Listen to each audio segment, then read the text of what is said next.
As the Joel Embiid to the Knicks rumors continue to cycle around the NBA Echo Center, we have a report indicating what the Knicks would be willing to give up to land the Sixers superstar. In this video, I'm here to break down what that means, what to take away from him, and if anything from the Sixers' perspective has changed on the outlook of Joel Embiid. Now, before I dive fully into it, I do want to make sure you guys are hitting the subscribe button. That at this point, 82.5% of you guys have not subscribed to the channel just yet. The NBA season has finally arrived. The Sixers are set to make their debut on Thursday. I have a ton of exciting plans for the season, me and Casey are going to be breaking things down from start to finish. So I want the Sixers Digest family to continue growing and each and every one of you along for the ride. So let's get into the topic of today, which of course Joel Embiid. And the latest report from Keith Pompey of the Philadelphia Inquirer is that the New York Knicks are reportedly willing to offer a package that includes 2 to 3 first-round picks, Julius Randle, R.J. Barrett, Evan Fournier, and Mitchell Robinson in exchange for Joel Embiid. So this is the first time that we're seeing any sort of package rumor or specific players involved in the situation. I think we could kind of connect the dots and assume that the package would be something like this. And the bottom line is, from my perspective, it is not even close to enough to move the needle. I understand that this is a lot to give up, but we are talking about the reigning MVP of the league, the guy who's led the NBA in scoring the past 2 seasons, and a unanimous top 5 talent across the NBA.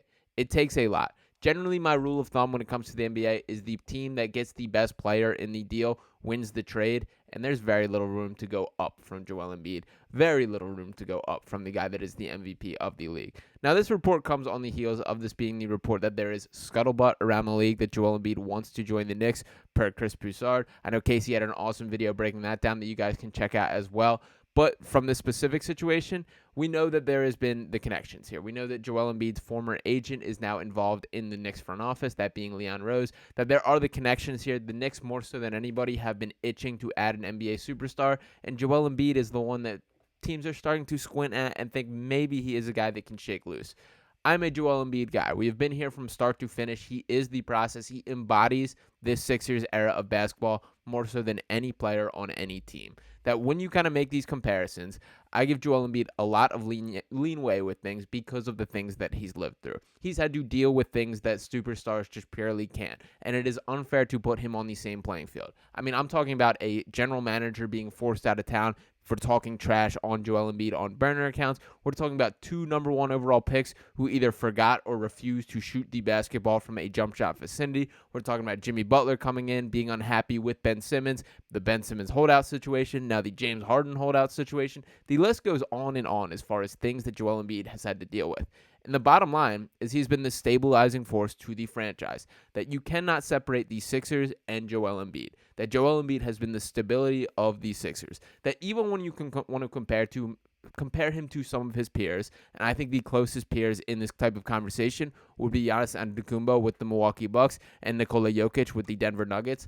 I don't think it is an eye-for-eye comparison because in both these situations, in Denver and Milwaukee, that there was a culture, there was a structure, and they allowed these players to grow through their growing pains, improve as players, and elevate to the MVP caliber players that they obviously have also become. For Joel Embiid, he had to create that entire culture for himself. And part of this is absolutely on him, that he wanted this on his shoulders, and I respect him for that. He is the centerpiece, the superstar that the process was looking to come out with. That was the focus of this deal, was to land an MVP caliber player, a guy that can be a franchise centerpiece, and Embiid has absolutely delivered on that.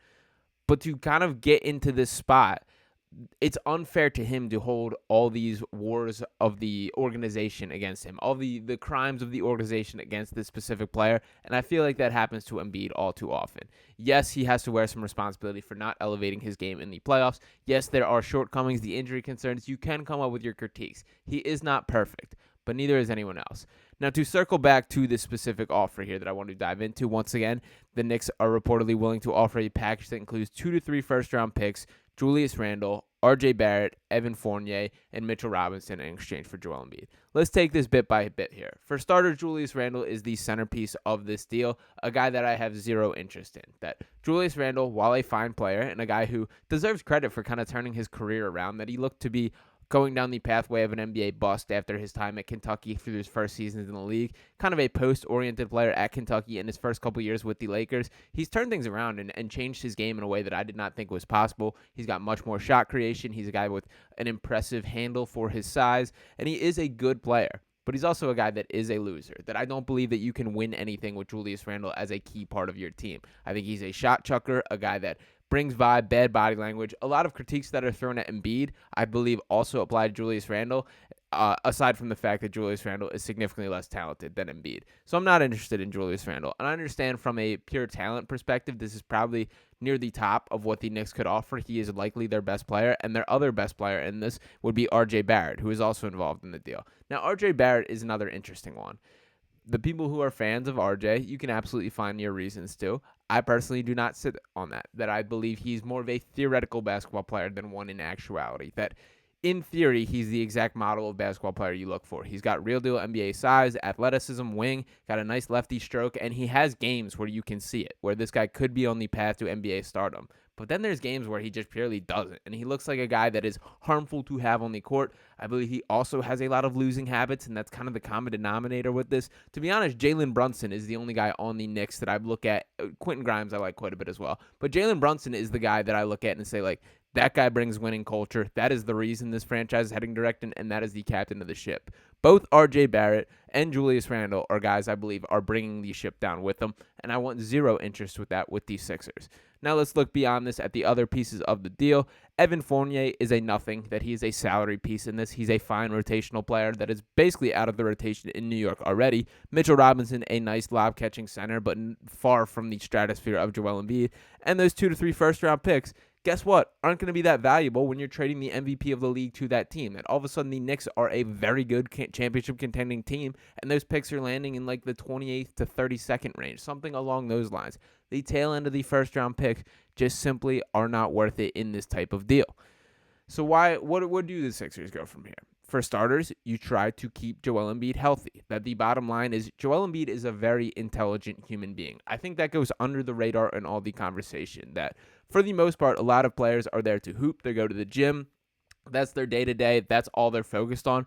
Joel Embiid deserves more credit than he gets for understanding the big picture of how the NBA works, how much power players have, how the trade system works, all these things. He's very much with it in those conversations and very much involved in those conversations from the Sixers' perspective.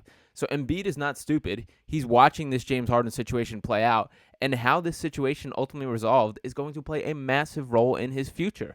If the Sixers do not right the ship, they do not make James Harden happy, nor do they get anything back adequate in a trade for him, all of a sudden the Sixers are in a much worse spot as a franchise, and Joel Embiid is going to realize this. Now, the thing that I do believe keeps Joel Embiid hooked to the Sixers franchise is Tyrese Maxey. That there very much is this big brother, little brother relationship between them. And to Tyrese Maxey's credit, he has grown his game in a way that I don't think very few of us believed were possible for a player of his age and of his stature. That this guy is on a rocket ship to the moon, and the Sixers are clinging to every bit of it from the talent that he's perspective. I can't wait to see what Nick Nurse can bring out of this guy, and I think there's a genuine chance that he could be the co-star that Joel Embiid has needed all this time. Now, to talk about a specific deal, let's say if things go south. Let's say that Joel Embiid is not satisfied with what happens with James Harden. And once again, I do think it's important to note that there is no beef between James Harden and Joel Embiid. They are two guys that like each other. They like playing with each other. They enjoy each other's presence. It's very clear that the issue is between James Harden and the Sixers organization, or more specifically, Daryl Morey. So Joel Embiid also has to wear that, understand that, and say, this guy who I've enjoyed playing next to, who has helped me lead the NBA in scoring in the past 2 years, who has helped me achieve this MVP status, who has opened up my game in ways that previously were not the case, does not want to play here anymore because of the management of him. Joel Embiid has to look at the front office, look at Daryl Morey in the eyes, and understand all of these things. And that there's definitely a chance where that sits very negatively. I also want to bring up that I'm not ruling out the chance of the Sixers organization looking at this, looking at the common denominators and saying the simplest route for everything here is to cut ties with Daryl Morey. I think there's a real world where that happens, where that all of a sudden James Harden's willing to play again, all these other things begin to click, and if we're being honest, the track record of Daryl Morey has not been flawless through the Sixers tenure. There's plenty, for his critics, there's plenty you can point to when we talk about the management of assets and all other things. And Daryl Morey is very clearly a guy that will not lose a deal. There's absolutely a school of thought that you could make the argument that Joel Embiid is the right time to trade him. His price point will never be higher than it is right now. It's tough to go upward from being the MVP of the league. But this type of contract, or this type of trade offer, is not something that should move the needle.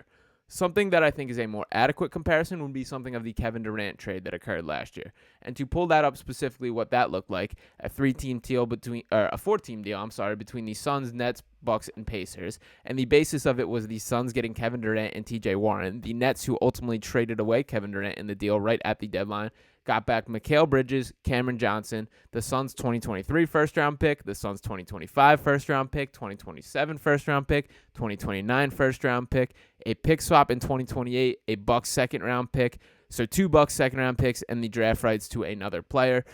So let's break that down. So we've got Mikal Bridges, Cam Johnson, 4 first-round picks, one first-round pick swap, and 2 second-round picks.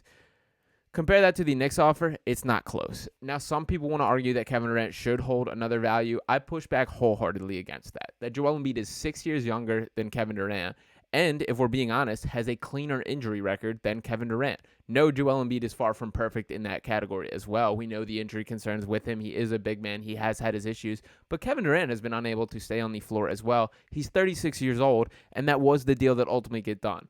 If the Knicks are serious about getting something done, you have to step up to the plate and make it happen. You have to put more draft picks on the table, more consistent players. And frankly, Mikal Bridges is a significant knock above either Julius Randle or RJ Barrett, who are the centerpiece of that Knicks deal. I understand that Bridges is a little farther in his transition and progression as a player than RJ Barrett, but I just really don't believe RJ Barrett will reach the level that Mikal Bridges does. And that very much changes the topic of this conversation. That if this is a Mikal Bridges in that Knicks offer rather than RJ Barrett, do I look at this a little differently? I absolutely do. That I believe in Mikal Bridges more, and we're seeing why on the Brooklyn Nets.